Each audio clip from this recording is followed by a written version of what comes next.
Welcome to the Kansas City Public Library. I'm Henry Fortunato, Director of Public Affairs. I know that most of you were expecting my dear friend, your dear friend, and esteemed colleague, Crosby Kemper III, to provide opening remarks tonight, an assignment that he was very much looking forward to performing. Unfortunately, he cannot be here this evening. He sends his deepest regrets, but Crosby, being Crosby, which is to say, a man who's never at a loss for a pun, asked me to tell you that although he is not present here physically, he is most definitely with us in spirit. Anyway, tonight we're about to launch a new book titled The Kansas City Spirit, Stories of Service Above Self. In the process, we will celebrate one of those things that truly make Kansas City a special place. Now, to be sure, some of the authors of this book contend that the Kansas City spirit is not peculiar to any one city, but I would beg to differ. Unlike Crosby, I am not a Kansas Citian by birth. Instead, I am a Kansas Citian by choice. I have lived or spent significant chunks of my life in many other cities. They ain't KC. They don't have the heritage we have. They don't have the stories we have. They don't have the people we have, and perhaps most significantly, they don't have the prospects we have. There was a time, as many of you know, when Kansas City was called the city of the future. I still think that's the case. I still think the Kansas City spirit still moves us to think great thoughts and do great things. One of those great things is this new book. Bruce Mathews, Kansas City's photographer par excellence, and one of the most indomitable and persevering individuals on the planet, put together a team that pulled together a phenomenal collection of inspiring stories about this place we call home. Stories about individual Kansas Citians who put service above self. Ultimately, though, this book is not about the past. Instead, I think its real function is prologue. I think it tells us where we have to go, what we need to do to keep Kansas City thriving. Tonight, Bruce and some of his collaborators will be making some brief remarks about certain chapters in the book.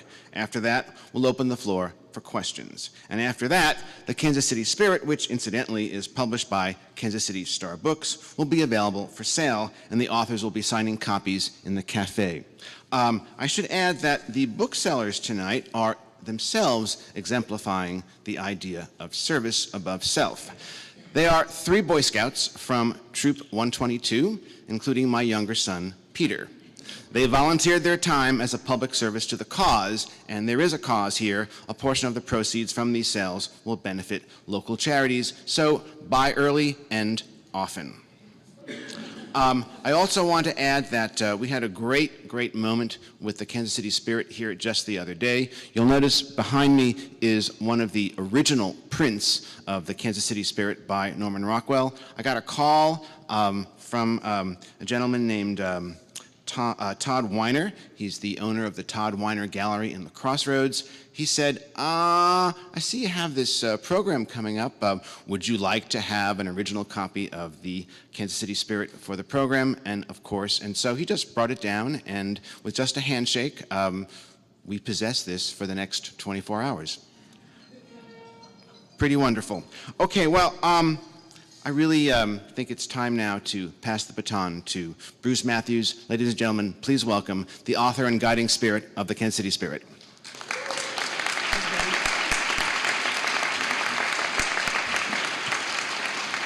I didn't give you the full story on Crosby. Many of you know his wife is battling cancer, and she's a professor at Yale, and she's back in the hospital there, and so Crosby is with her. So please include them in your prayers tonight and everything. And I got an email from him saying if it were not for that, he would be here. So I think he is here indeed in spirit, so bless them. I want to thank Henry for pinch hitting for Crosby. He's not as funny as Crosby is, but hey, he'll do.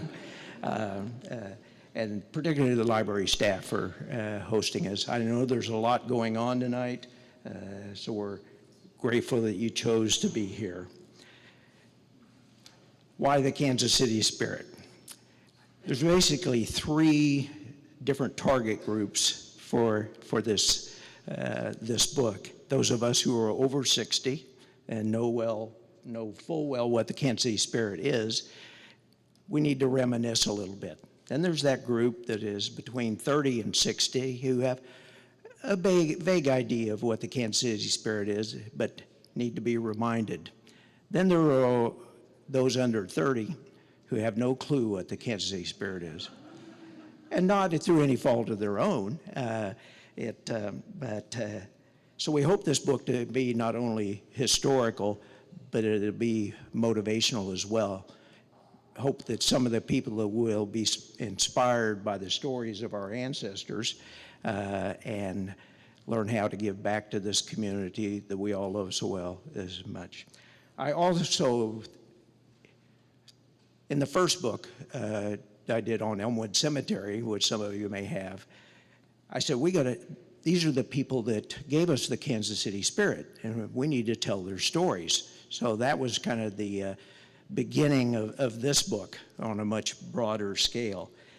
And I thought about, if the Kansas City Spirit is not gone, it's taken a hit, and not through any fault of any one person or anything like that in Kansas City, but kind of what's been sweeping the nation in recent years, and that's the poor economy and some very dysfunctional politics, and kind of an attitude of people not doing anything unless they can see that there's something in it for them. And we need to rethink this. And one of the persons that is really helping us to do that and is really reinvigorating the Kansas City Spirit is with us tonight, Mayor James.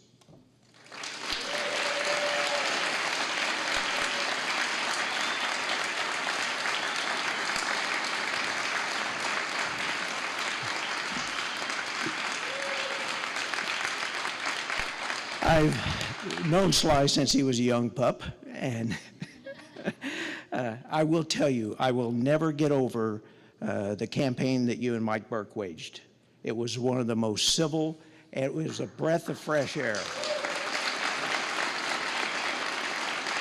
So I've asked the mayor to say a few words about his take on the Kansas City Spirit.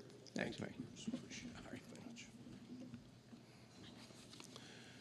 Good evening. And first of all, thank you all for coming out tonight to support this book, my friend Bruce, and the other people who contributed so greatly to a book that has a tremendous place in the history of Kansas City, both presently and in the future.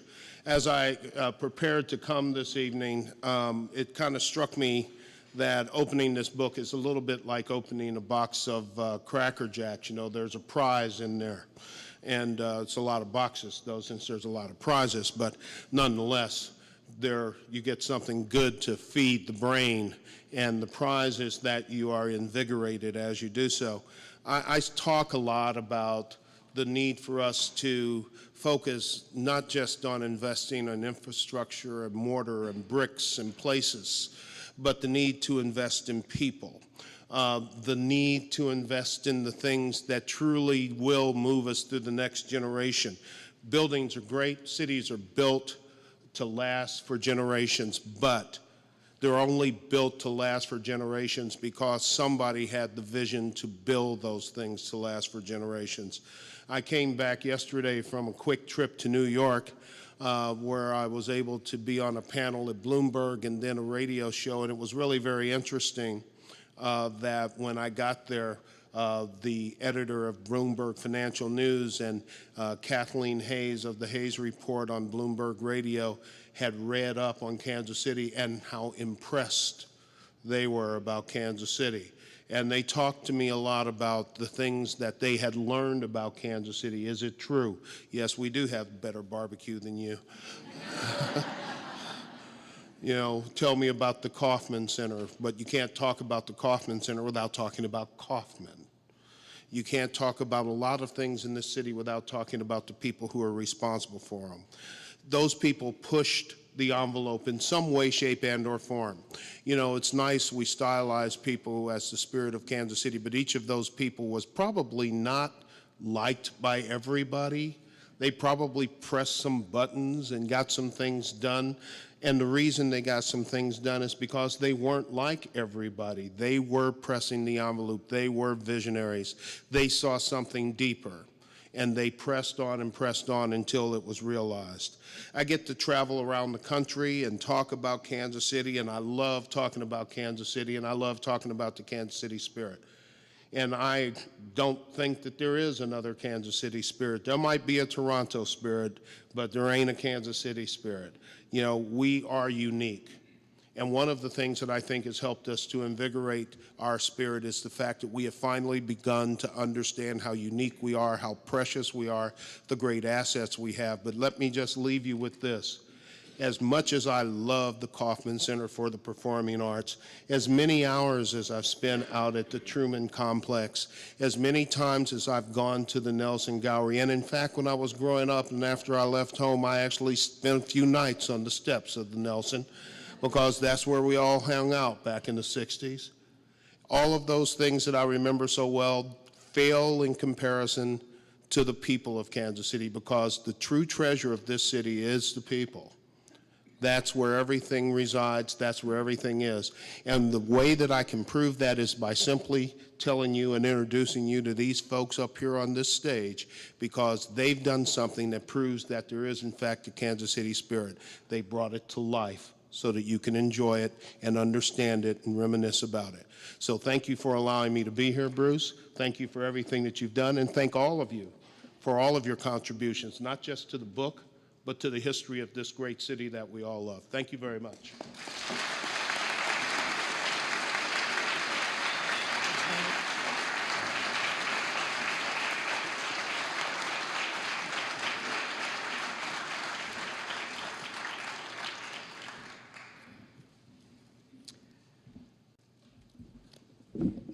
I want to introduce you to my fellow authors, starting at this end of the stage. If there was one person who exemplifies the Kansas City spirit living today, all the people in the book are deceased, by the way, but if there's anybody living that exemplifies that spirit, it is Mamie Hughes. Mamie is a treasure for Kansas City. I don't know how many people can have bridges named after them, but her name, one of the bridges over the Bruce Watkins is named after Mamie. And then right behind me is Andrew Kaplan. Andrew Kaplan works for Commerce Bank, and he is the current president of the congregation B'nai Yehuda. And he's a very strong supporter of Elmwood Cemetery that we're in love with. And then Christopher Leach. Christopher is the executive director for the Kansas City Museum. And Carol Powers is not only one of the authors, but she edited the book. Formerly was an editor with the LA Times, yeah, and the Star. And then at the end is Lynn Mackle, and I'll tell you a little bit about Lynn in just a few minutes. A little bit about the painting. It actually was initiated by Norman Rockwell. He called his friend Joyce Hall and asked what he could do for his friends in Kansas City. This was in 1951 as we were starting to recover from the floods. And Joyce thought about it or JC, thought about it for a few minutes and said, you can come here and you can paint a picture capturing the Kansas City spirit. And he did an excellent job. And in the book, there's actually some photographs of Norman Rockwell down in the West Bottoms doing some research for it and everything. Joyce Hall at that time defined the Kansas City spirit, and he said it is that something that is in good men's hearts that enables them to place service above self to accomplish the impossible. And some of you out there who are Rotarians might know that phrase, the service above self. Joyce Hall was at one time the president of Rotary, and that is the motto of the Rotaries. What the book does is it talks about some of those defining moments in Kansas City history which gave rise to the Spirit. The first one, of course, was the building of the Hannibal Bridge, the original Hannibal Bridge. It was struck by a tornado in 1886 and was destroyed, so the bridge that is there now only goes back to about sometime after the original one. And then there has been many floods in Kansas City which we've had to pull together. One of the worst ones was in 1903. And then, of course, the 51 flood and the 77 flood and the 93 flood. And so a lot of those. So what some of those defining moments. But basically it is about 70 to 75 people whose lives exemplified the Spirit. And I tell people it is not just 50-year-old white guys that threw money at projects. You weren't excluded from the book by being rich, but more people in the book were not wealthy at all. For example, the Berry sisters, Doctors Alice Berry Graham and Catherine Berry Richardson. These are the two ladies that started Children's Mercy Hospital back in 1924. And it was not a good time anywhere to be a female doctor. They were ostracized by the male-dominated medical associations and everything. It is people like that. And there are two people in the book that I referred to as being larger than life. And after I saw who they were, I thought, man, that is weird. One of them was 6'3" and weighed 350 pounds. Mayor Bartle, of course. The other one was 5 feet tall, and I don't think he ever reached triple digits in his weight, and that is Tony DePardo. So we cover a broad range of people. And then I thought, Mamie wrote about one, Buck O'Neill. And I thought about Buck and being in terms of larger than life. And I thought, no, Buck was life itself. You saw what you got, and you got what you saw. And Buck, I think, was that person that all of us want to be when we grow up. There wasn't a mean-spirited bone in Buck's body. He suffered some of the hatred and worst racial discrimination that you could imagine, and he never let it define who he became, and that's a remarkable story. So this Buck was even singing to us after he died. I remember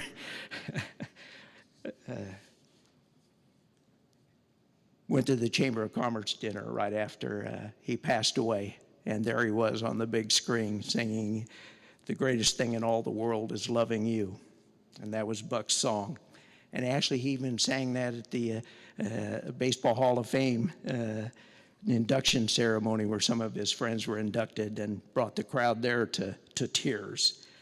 One of the other things, one of the most intriguing people, and she doesn't know I'm going to do this, but I'm going to call her up here in just a second. Yeah, you. One of the most intriguing people was a lady named Esther Brown. Many of you have never heard of Esther. The most famous desegregation case was, of course, Brown versus Board of Education in Topeka, and went to the Supreme Court. And it struck down the doctrine of separate but equal. But there were 11 cases in the state of Kansas, 11 or 12? Somewhere, 11 or 12. And the last one was brought about by Esther Brown. And in the Brown versus Board of Education case, the lead plaintiff was Oliver Brown. And he was the father of Linda Brown, who was one of the students there. We have with us tonight Cheryl Brown Henderson. Come on up here. Cheryl, come on.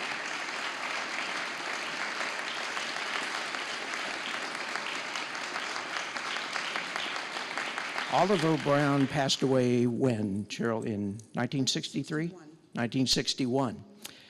This is Oliver's daughter and Linda's sister, and she is the president of the Brown Foundation. And I want you to tell them this, a little bit about Esther and her case here. Well, I first have to offer a disclaimer that I am not prepared. I had no idea. But coming from a home where my father was a minister, preparation was never an excuse. So here I stand. Over the years, I've certainly learned a great deal about Brown v. Board of Education. And my father died in 1961, as Bruce indicated. He was pastoring a church at the time in Springfield, Missouri, Benton Avenue AME Church across the street from Drury College. He started out, of course, in Topeka, Kansas, and was reassigned as African Methodist Episcopal churches moved their pastors around.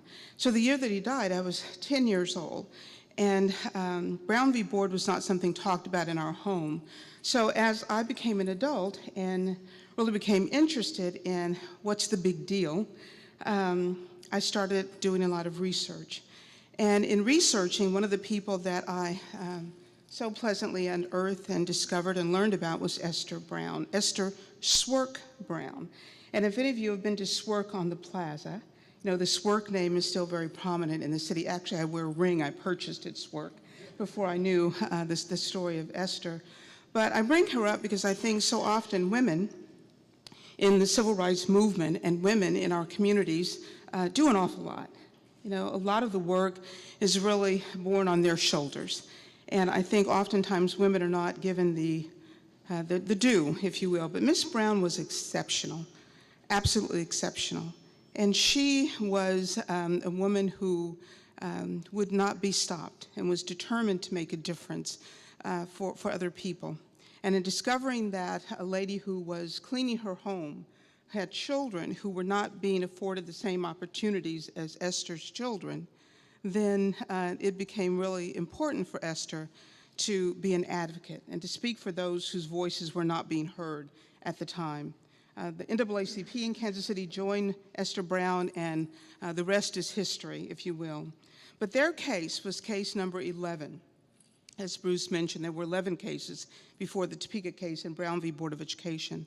And it was a case in Merriam, Kansas, the Webb case. Some of you may have heard of it. And it's certainly worthy of a read, and you'll be reading about it in the book, The Kansas City Spirit. An exceptional woman who did an exceptional thing. Ironically for us, her last name was Brown as well. And over the years, there's been this urban legend that somehow Esther Brown was connected with Oliver Brown and the case in Topeka. And although it was not true, clearly what Esther did was part of the landscape and laid the foundation for what was to come after in Brown v. Board of Topeka. Kansas, you know, born and raised there, and these days a little bit embarrassed. But I have to say that Kansas had been a very progressive state. And Kansas set the bar very high, beginning with John Brown in Bleeding, Kansas. And I joke about John Brown being my cousin. Because if you've seen John Brown's mural in the state capitol, I look a little like that first thing in the morning. But nonetheless, I think Kansas set the bar pretty high. And I want to close by saying that what strikes me about my home state of Kansas is that from 1881 in Tenon versus Ottawa School Board to 1949 in the Webb case organized by Esther Brown, there were 11 cases, many of those even before there was an NAACP. African-American attorneys and parents in Kansas were challenging this notion of segregated public schools supported by their hard-earned taxes. So Kansas has been immensely progressive. You know, I hope I live long enough to see its return to that progressive state, but it was an honor for me to not only get to know Bruce Mathews, but to be a part of co-authoring the chapter about Esther Brown. And one last thing I'll say, in 2010, I believe it was, Bruce Mathews is an exceptional photographer, and he is a photographer for Washburn University Law School, which is where the attorneys in the Topeka case in Brown received their legal education. we were able to go to the Supreme Court. I'd never been before, and for me it was a pilgrimage on behalf of my father and others who passed long before opportunities were afforded as they are now. So sitting there in the Supreme Court chambers and Bruce Mathews snapping pictures, it certainly struck me because as you're sitting in the galleries, I'll call it, and you're sitting before the justices, and they were in session that day, there's a clock over the bench, but there's also a clock over the gallery, if you will. And I bring that up because in the announcement of Brown v. Board of Education, which many called Black Monday, so I guess May 17, 54 was on a Monday, they talk about at 12:52 p.m. the decision was rendered. So time meant something. So I thank you so much for allowing me to make a few remarks. And I think my dad will think I did okay in not being prepared. Thank you so much.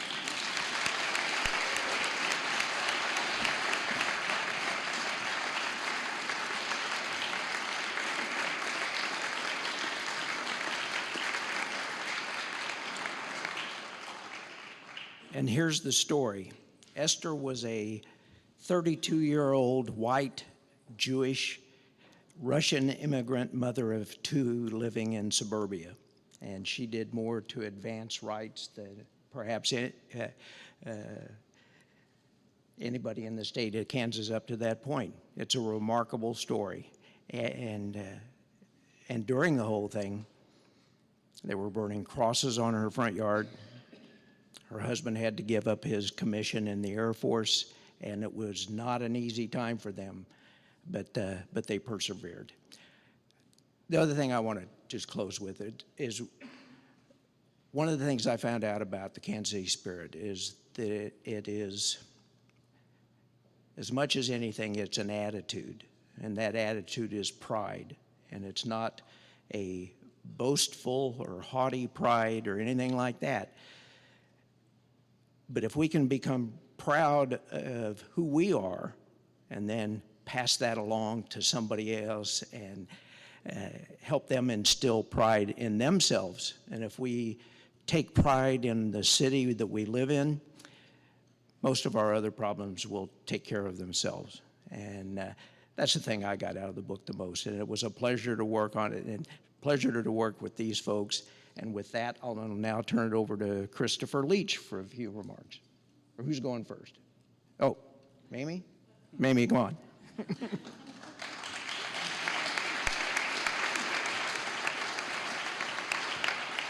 Thank you, everybody.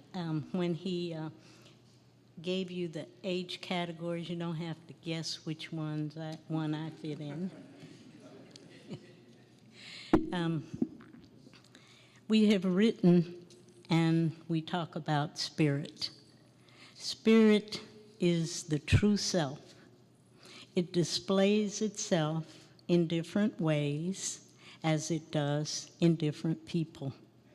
Spirit has a pleasant ring. That word has a pleasant ring. To some, it has a religious connotation, and to others, it's in and used with heart, and then related to love.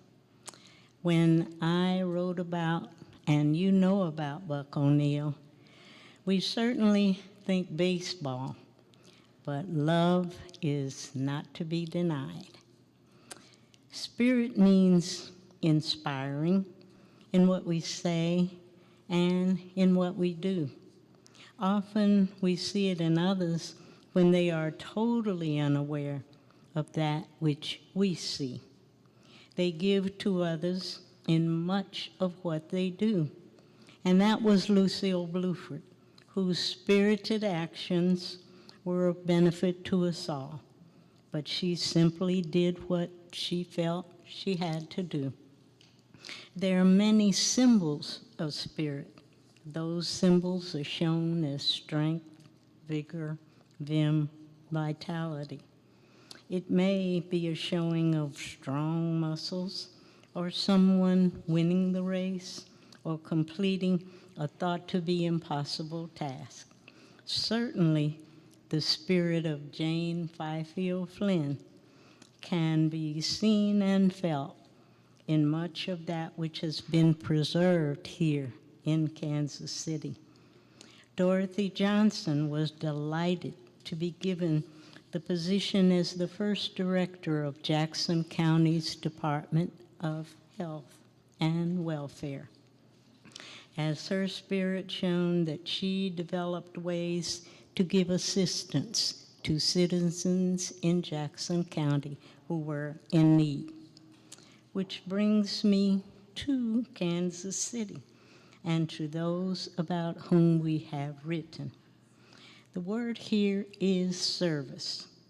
All of the qualities which I have mentioned combine to turn into spirit, which they have shown to be Kansas City spirit.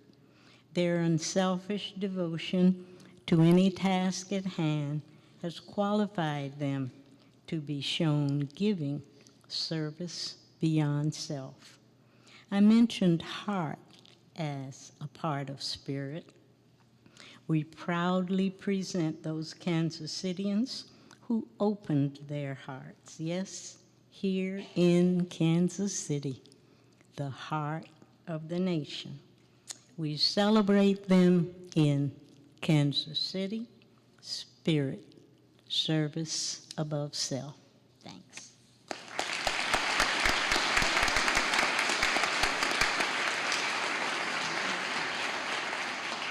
I am a foolish, foolish man for imagining I could follow that woman and try to make any kind of impression on you.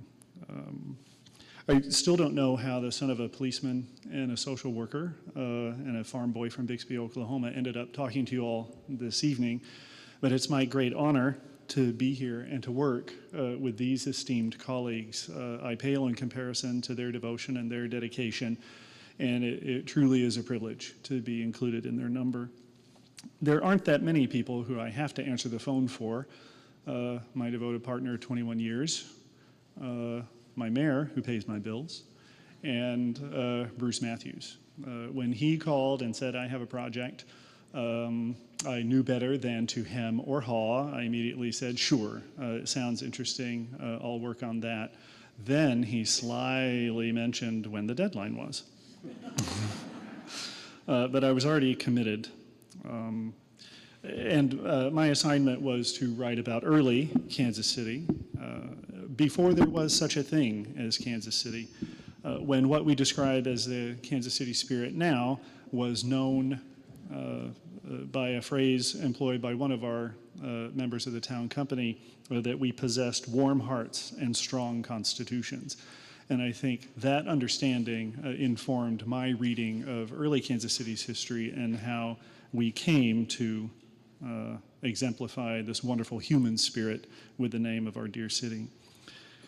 The easy part was agreeing to work with Bruce and finding subjects, because the history of our city is replete with incredible examples of warm-hearted, strongly constituted individuals who helped build our city in the face of disease and famine and war and weather.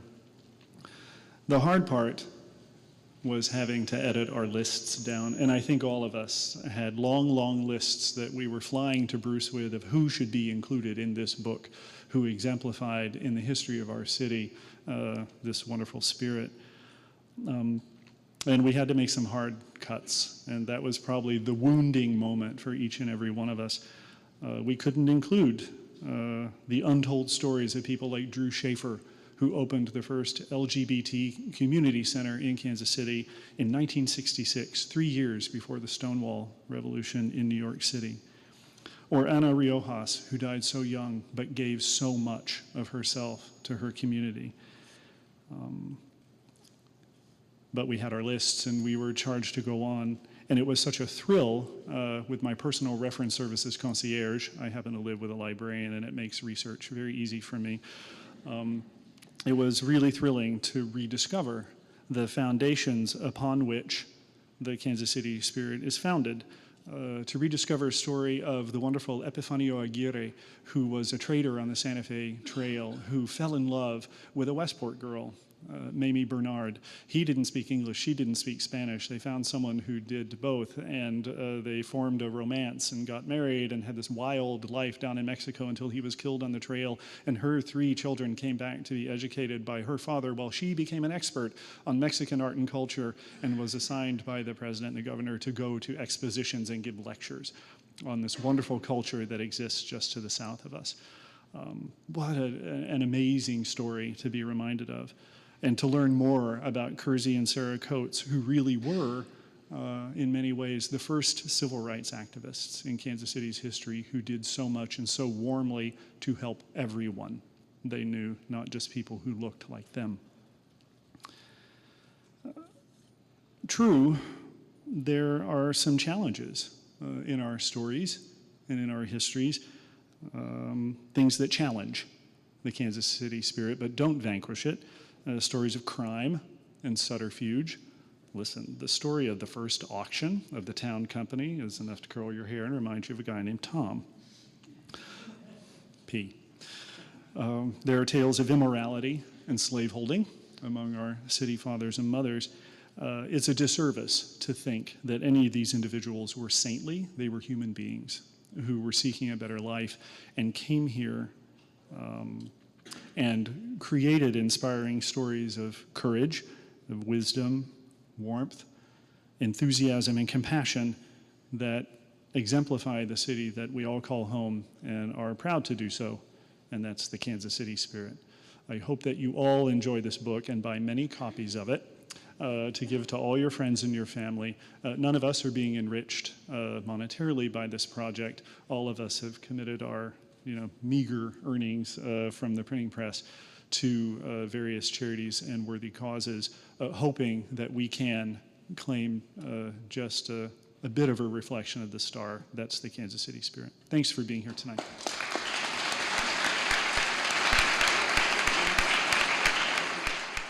Bruce, did you mention everybody who's needs to be acknowledged for this program? Or do I need to do that right now? I would love to do that right now. On this commemorative bookmark here that I encourage you all to take home, because after tonight it's an archival piece, we mention all the people who have shown their version of the Kansas City spirit and helped contribute to the success of this event.